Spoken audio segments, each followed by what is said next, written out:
Եվ այսպես ուշադրություն դիմում եմ բոլոր սփյուռքահայերին, նաև կխնդրեմ, որ տարածեք այս տեսանյութը։ Սիրելի բարեկամներ, ունենք ձեր օգնության կարիքը։ Հիմա կասեք, Հայաստանի ժողովուրդը միշտ էլ մեր օգնության կարիք ունի, այո ունի, բայց այս անգամ ավելի շատ ունենք, քան երբևէ։ Արցախի ռազմաքաղաքական ղեկավարությունը եւ նաև այլ անձինք, որոնք գերեվարվել են Ադրբեջանի կողմից, ունեն ձեր եւ բոլորիս օգնության կարիքը։ Մենք պետքա խնդրենք, որ դուք հավաքվեք, ամեն մեկը ձեր քաղաքում, Փարիզում, Լոս Անջելեսում, տարբեր քաղաքներում, որտեղ որ կա հայություն, հավաքվեք եւ գերիների պաստառներ պատրաստեք նրանց նկարներով, գրություններով եւ կոչ հարեք աշխարհին, որ ուշադրություն դարձնի նաեւ այս խնդրի վրա։ Փաստորեն ուկրաինացիների այրունը կարմիր էր, հայ ժողովրդի այրունը երևի թե սպիտակ էր, որ հայ ժողովրդին այդքան էլ մարդու տեղ փորձեցին չդնել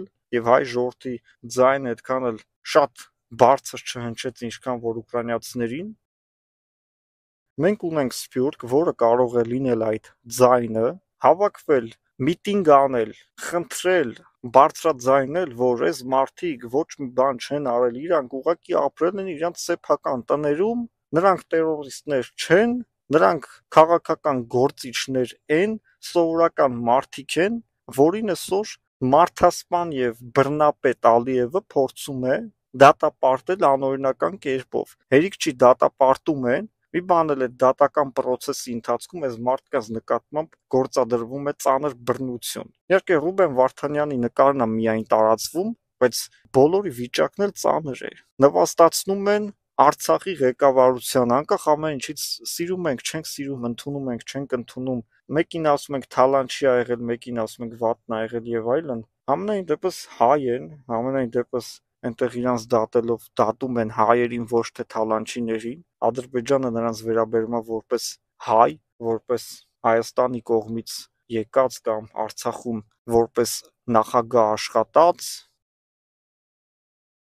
այլ ոչ թե ինչ-որ թալանչի։ Եվ դրա համար մենք պետքա որպես հայ կանգնենք այս մարդկանց կողքին եւ ամեն ինչ անենք նրանք գան Հայաստան, հետո եթե մենք ունենք հարցեր այս մարդկանց հետ, մենք մեր հարցերի պատասխանը կստանանք Հայաստանի Հանրապետությունում։ Ուկրաինացիներին 100,000-ավոր փախստականի կարգավիճակ տվեց Եվրոպան, ամեն երկրում երևի թե կես միլիոն ուկրաինացի կա փախստականի կարգավիճակով, գումարները ստանում է եվրոպացիներից, աշխատանքը ունի, լավ ապրում է, այսինքն իրանց ձեռ է տալիս, որ այդ ռուս-ուկրաինական պատերազմը շարունակվի, որ իրենք Եվրոպայում առոք-փառոք ապրեն, չվերադառնան ուկրաինական իրանց գյուղերը։ Ուկրաինան ինչ է ունեցել կամ ինչ է տվել աշխարհին, ինչ է տվել Եվրոպային։ Ինչ ենք սա սենց ասում, որտեվ մենք ունենք սփյուռք, մենք տվել ենք աշխարհին շատ մեծեր, Շարլ Անձնավուր ենք տվել, դերասաններ ենք տվել, երգիչներ ենք տվել, ճարտարապետներ ենք տվել, բիզնեսմեններ ենք տվել, քաղաքական գործիչներ ենք տվել, խոսքը Եվրոպայի մասին է եւ նաեւ Ամերիկայի։ Այսինքն հայությունը որպես հայություն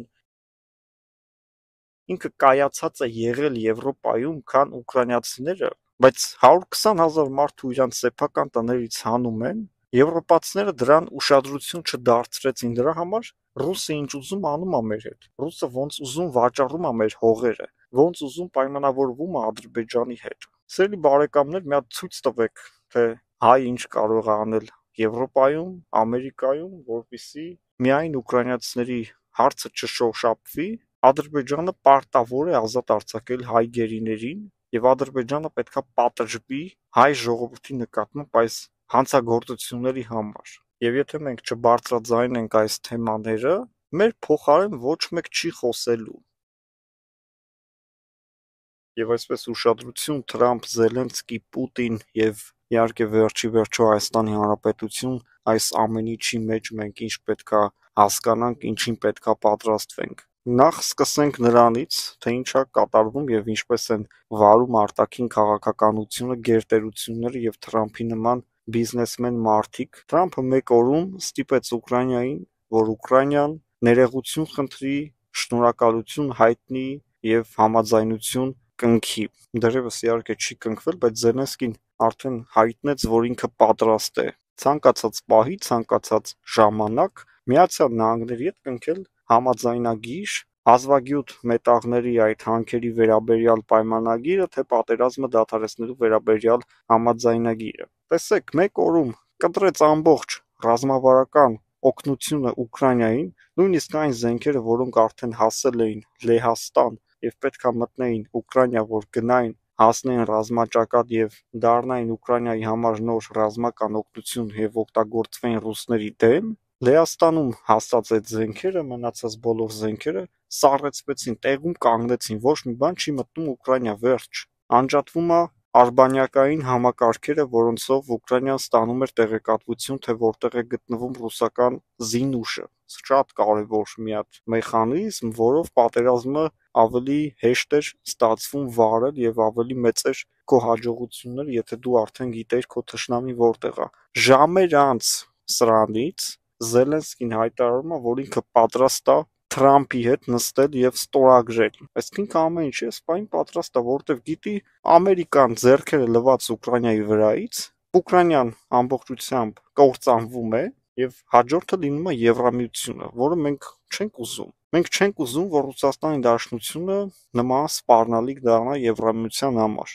Մենք Եվրոպա մետ չենք, բայց նաեւ մենք դատապարտում ենք Ուկրաինայի վրա ռուսական հարձակումը, անկախ նրանից Զելենսկին ընդունում ենք թե չենք ընդունում, իսկ մենք կասենք, որ չենք ընդունում, որտեղ ինքը տարրական քաղաքականություն չի կարողանում վարել, Սպիտակ տանը նման ձև Սպիտակ տան առաջնորդի հետ չեն բանակցում, անկախ նրանից Թրամփն է թե Բայդենը, պետք է հարգես տվյալ երկրի նախագահին, եթե գնացել ես հասել ես այնտեղ, իրանց տուն ես մտել, դու պետք է տան տիրոջը հարգես, անկախ նրանից նրա կարծիքները քեզ հետաքրքիր են, վնասում են թե վիրավորում են։ Եթե վիրավորում են, դու պետք է ասեիր, որ դրանք ինձ վիրավորում են, խնդրում եմ եկեք թեման փոխենք եւ խոսեիր նրանից, ինչը որ քեզ հուզում էր։ Եվ թշնամի չի Ամերիկան Ուկրաինայի համար։ Ամերիկան այս պատերազմի գլխավոր հովանավորն էր, Բայդենի օրոք, բայց Թրամփը նստել է պաշտոնի եւ նոր է այդ սպառազինությունը արգելում, որ գնա Ուկրաինա։ Միջև այդ գնացել է։